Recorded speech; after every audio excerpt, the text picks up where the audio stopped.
How did they survive at -40? Isla watched the jagged edge of a sharp stone flake reflect the flickering firelight, wondering if she was about to save a life or witness the end of one. Welcome to Primal Day, where we look at the raw, brutal reality of our ancestors. Today, we are talking about field surgery in the Stone Age. You might imagine these people just grunted and hoped for the best, but archaeology tells a much more sophisticated story. When a hunter in the Pleistocene took a horn to the thigh or a crushing blow from a falling rock, they were not just left to fate. Evidence from skeletal remains shows us healed fractures and even amputations that imply a level of care we once thought impossible for that era. Imagine needing to stitch a deep gash without a modern first aid kit. These folks used sharp obsidian or flint blades for cleaning the wounds to prevent infection, a concept they clearly understood through trial and error. Some studies suggest they utilized plant-based mixtures, likely using antiseptic properties found in local plants, though much of this knowledge remains lost to time. When a limb was shattered beyond repair, they did not just walk away. They used stone tools to remove the damaged section, and surprisingly, several fossils show individuals survived long after the procedure. This proves they had the social structure and time to nurse the wounded back to health. It was not about miracles. It was about sheer, gritty determination and a surprisingly deep understanding of human anatomy learned through the hard school of life. Why on earth would a group of starving, shivering Ice Age hunters drag a bunch of elderly folks along on a brutal, nomadic trek?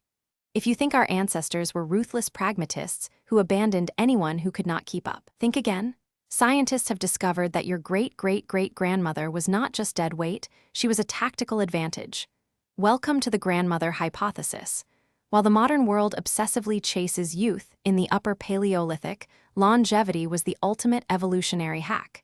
Think about it. Raising a human child is a metabolic nightmare. They are needy, slow, and expensive in terms of calories. A mother who is busy foraging for herself and chasing down small game simply cannot keep a toddler alive and also gather enough plant-based nutrients for the rest of the tribe. Enter grandma.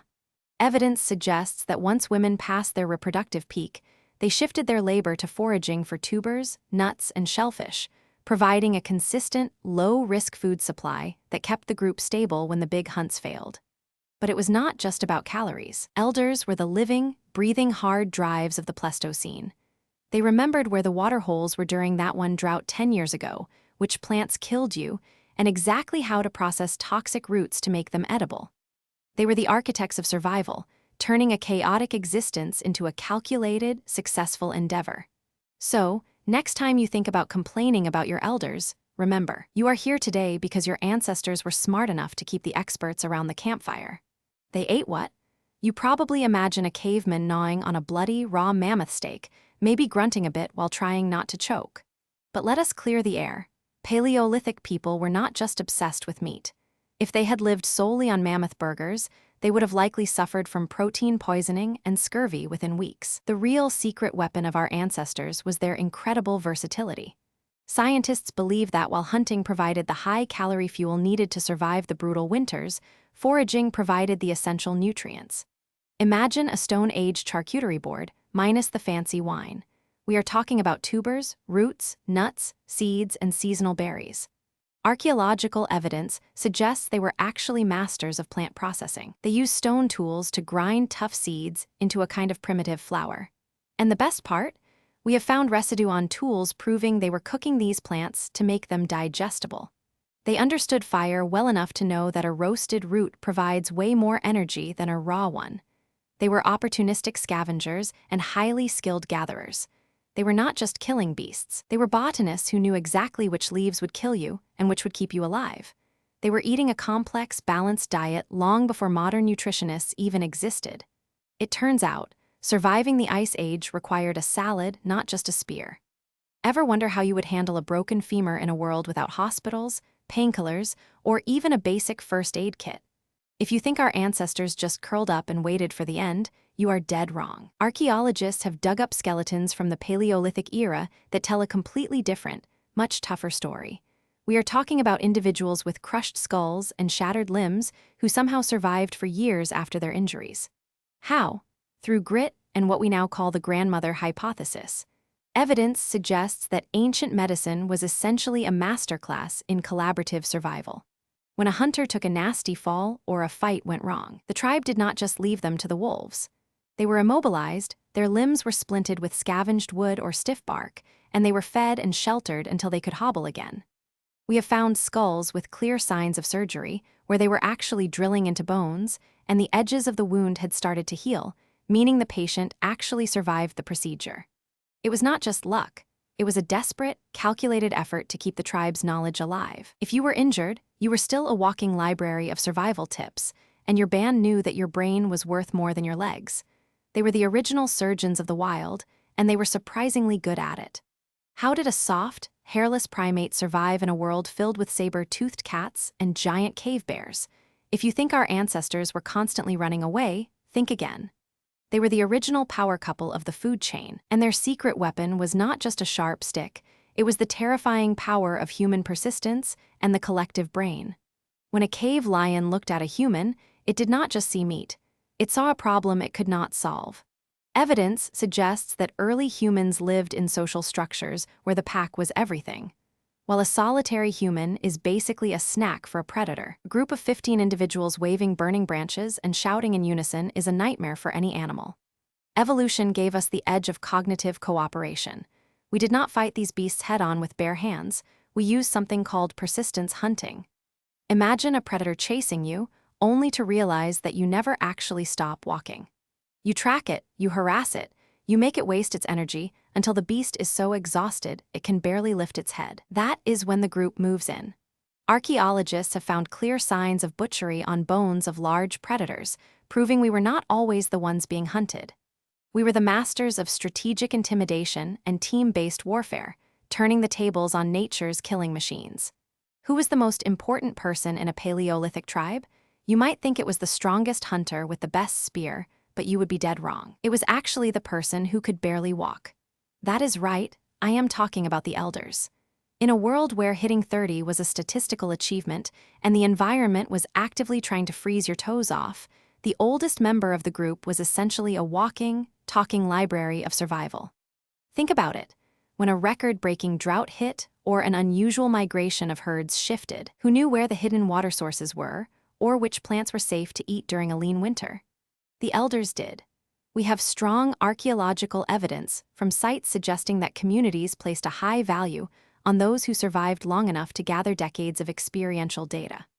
When you are staring at a strange set of tracks in the snow or trying to remember how to build a shelter that will not collapse under the weight of a blizzard, you do not ask the teenager. You ask the person who lived through the big freeze 20 years ago. Anthropologists call this the grandmother hypothesis, suggesting that grandmothers played a crucial role in foraging and childcare, allowing younger mothers to have more children. Their memories were the tribe's hard drive, stored in skin and bone. They were not burdens, they were the ultimate insurance policy against extinction. Without their wisdom, the tribe was just a group of people guessing their way into an early grave. Ever wondered how humanity survived when the deadliest killers were not saber-toothed cats, but things you could not even see? We like to romanticize the Stone Age as a time of pure, natural health, but the reality was a constant, microscopic war zone.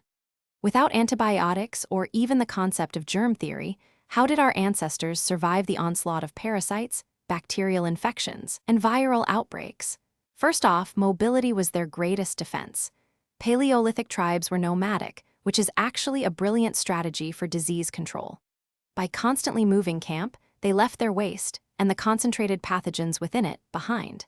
If you stay in one spot, you are just marinating in your own germs, but if you pack up and move every few weeks, you are essentially running away from your own infection risk. Evidence suggests that early humans had a surprisingly robust, albeit brutal, immune system. Natural selection was ruthless. If a pathogen wiped out half a tribe, those who carried rare genetic mutations that conferred resistance became our ancestors. Scientists also believe that social grooming was not just about bonding, it was a literal hygiene ritual. By picking off lice and cleaning wounds with saliva, which contains enzymes that kill bacteria, they managed basic hygiene. It was not modern medicine, but it was a pragmatic, biology-driven survival strategy that kept the species going despite a world crawling with invisible threats. How did they raise a genius in a blizzard? If you think modern parenting is stressful, try raising a toddler when the neighborhood cave lion is actively hunting you and the temperature outside would freeze your tears solid. In the harsh reality of the Paleolithic, raising a child was a full-time, high-stakes project for the entire tribe.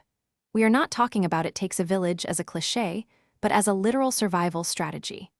Anthropologists have found evidence that child rearing was cooperative, meaning grandmothers and aunties were the unsung heroes of the species. Mothers carried their babies in animal hide slings, keeping them pressed against their own bodies for constant warmth, a primitive but genius biological heating system. When it came to teaching, there were no classrooms, only the school of life. A child learned to identify tracks, poisonous plants, and the subtle shift in wind direction by watching the adults hunt and gather. If you missed a lesson, you did not get a bad grade, you became dinner. Scientists believe that the extended period of human childhood, where we remained dependent for years, was actually an evolutionary trade-off, allowing our brains to map out the complex, dangerous landscape of the Ice Age before we were left to fend for ourselves. It was a brutal, intimate, and remarkably successful masterclass in staying alive. What did it feel like to sleep when the world around you was literally trying to turn you into a human popsicle? We imagine caves as cold, damp, and lonely, but archaeology paints a picture of a tight-knit, warm refuge. People of the Ice Age were geniuses of thermal regulation. They did not just throw a rug over their heads, they built complex hearth systems inside their living spaces.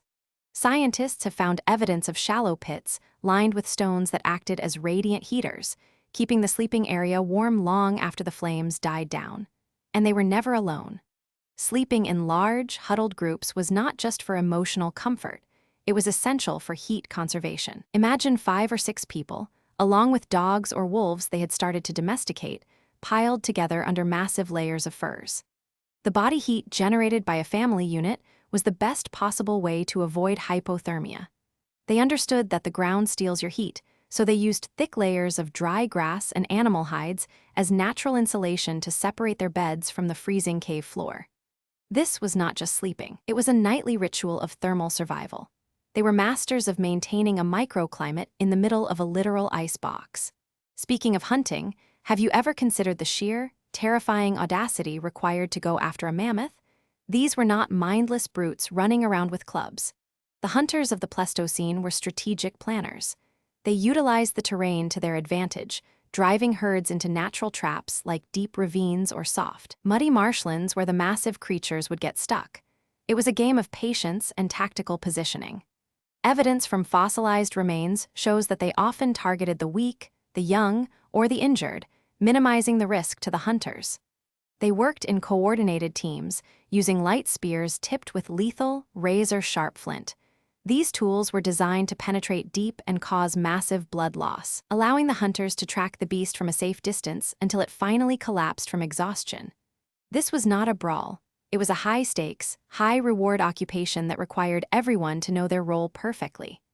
The entire tribe's winter survival depended on this one moment of collective action. When a kill was successful, it was not just a meal. It was a resource windfall, providing meat for protein, hides for clothing and shelter, and bones for tools and fuel. Every part of the beast was processed with surgical precision, proving that our ancestors were the ultimate zero-waste specialists. Let us dive deeper into the mystery of fire. Fire was the greatest technology our ancestors ever developed. It was their stove, their light, their weapon against predators, and the social glue that held the tribe together at night. But how did they keep a fire going when the wood was frozen or wet? They were experts at identifying which materials would burn the longest and cleanest. They used dried dung, fatty bone scraps, and specific types of bark that contained natural resins to ensure the flames persisted even in the dampest conditions. Keeping a central fire burning was a responsibility shared by everyone.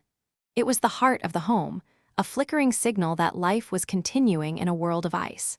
When they migrated, they carried embers in carefully sealed horn containers, keeping the flame alive as they moved across the landscape.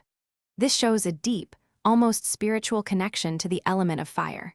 They understood that if the flame went out, they were vulnerable to the cold, the darkness, and the predators that lurked just beyond the reach of their sight. It was not just a tool, it was the lifeblood of their society. How did they deal with the psychological toll of such a harsh life? We often forget that these were people with complex brains and rich social lives. They told stories, they crafted art, and they mourned their dead. Burial sites from the Paleolithic show clear evidence of grief and ritual. They buried their loved ones with grave goods, like beads, tools, or ochre, suggesting they had a belief system that extended beyond the immediate struggle for survival. This is a profound marker of our humanity. It means they were not just surviving, they were contemplating their place in the universe. They had a language, a culture, and a way of sharing their history that made them feel part of something bigger than themselves. That social connection was the psychological anchor that helped them endure the most extreme conditions imaginable. They were not just biological machines, they were emotional, storytelling, and dreaming beings. This makes their survival even more impressive. They were resilient not just because of their bodies, but because of their capacity to find meaning even when the wind was howling and the frost was creeping into their bones. They were us, just in a different, colder time. When the seasons turned and the migration of herds signaled the coming of winter, the entire life of the tribe had to shift instantly. This was a seasonal rhythm that governed everything. You had to prepare. Drying meat, storing fat, and gathering enough fuel were all critical tasks. Every day of the short summer was a race against the inevitable freeze. We have found evidence of specialized drying racks and storage pits that suggest they were planning months in advance. This was not a simple life of leisure. It was a life of intense, focused labor. Everything had to be done right, because there were no grocery stores to turn to when the winter supplies ran low. They had to understand the patterns of the land, the timing of the salmon runs, the migration of the reindeer, and the ripening of berries. They were like a clock that moved with the seasons. And this knowledge was passed down through generations, making the tribe a living repository of survival data. They were the original scientists, observing, recording, and applying knowledge to ensure the survival of their kin. Imagine the sheer physical strength required to live this way. You were moving across rough terrain, carrying children, gear, and supplies, often through snow and mud. You were processing hides, knapping stones, and grinding roots. Your body was your primary tool, and the skeletal evidence confirms this. They had dense bones, powerful muscle attachments, and a durability that we would find hard to fathom today. They were the ultimate endurance athletes. Their lives were an endless loop of movement and adaptation. Yet, even with all that physical demand, they found the time for craftsmanship. The jewelry they made, the figurines they carved, and the intricate patterns they painted on the cave walls are all proof that they had a life beyond just the fight for food. They had an aesthetic sense, a need for beauty and expression that persisted despite the cold. That is perhaps the most incredible fact of all. In the middle of the hardest time in human history, they still found the time to be human. They still created, they still loved, and they still left a legacy that we are only just now beginning to fully understand. This was the era of the human, forged in fire and ice, and we are the direct descendants of those survivors. Every time you feel the cold, remember that you carry the strength of those who stood against the glacier and won. They did not just endure, they thrived in ways that continue to define who we are today. The story of Primal Day is not just about the past. It is the story of us, written in the stone, the bone, and the embers of a dying fire. You are the result of their endurance.